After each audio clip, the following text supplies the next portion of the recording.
from the Lakeside Newsroom of the Henrico Citizen, your hometown news source since 2001. This is the Henrico News Minute with publisher Tom Lapis.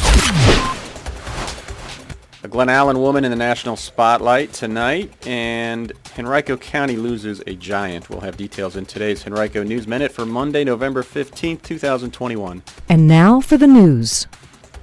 And a sad day last week as former Henrico County manager Bill LaVecchia died at the age of 95.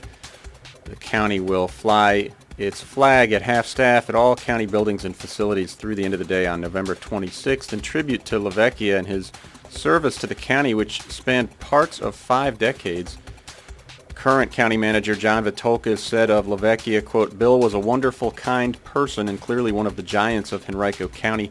He had that rare combination of gifts that distinguish outstanding leaders," end quote. Now, LaVecchia played a key role in helping to guide the county through a period of significant transition from the 1960s through the early 90s. He began his career in the county in 1959 as its director of planning.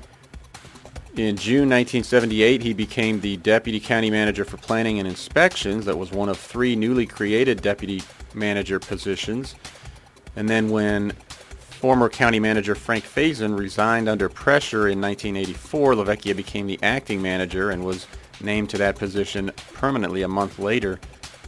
He served the role until he retired in 1992 and was the 6th person to lead the county's government under its county manager form, which was adopted in 1934.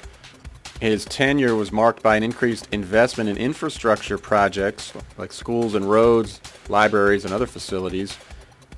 And he also played a key role in the location of I-64 through Henrico.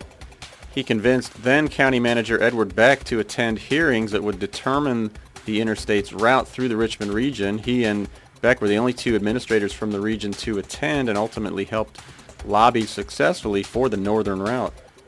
That was important because of all the development, jobs, and other investments that have continued to this day as a result of the interstate.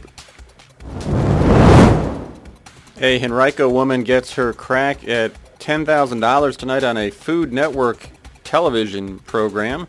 Kristen Gardner, the owner of Joy Junior Treats of Glen Allen, will be competing on the network's Holiday Baking Championship Gingerbread Showdown. It premieres tonight at 9 p.m. And you can read more about Kristen on HenricoCitizen.com just a little bit later on today.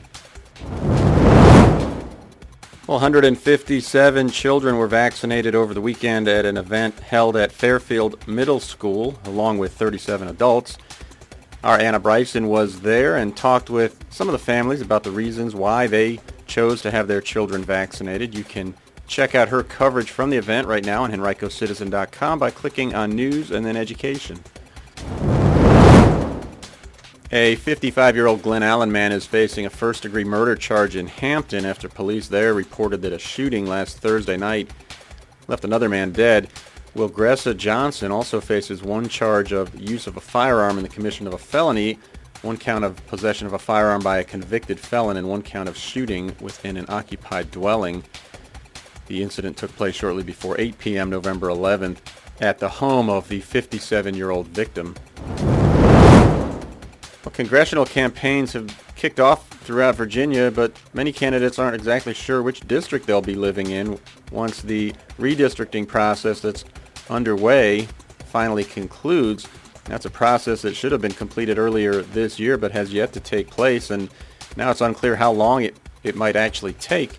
The Supreme Court of Virginia is currently examining special master map drawing nominees. A redistricting committee put together by the General Assembly was unable to reach consensus earlier in the year.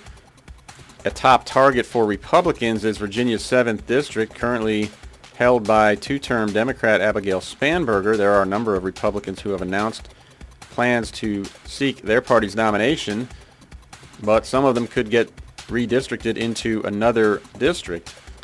We've got more coverage of this topic right now on our website, HenricoCitizen.com, from our partners at Virginia Scope.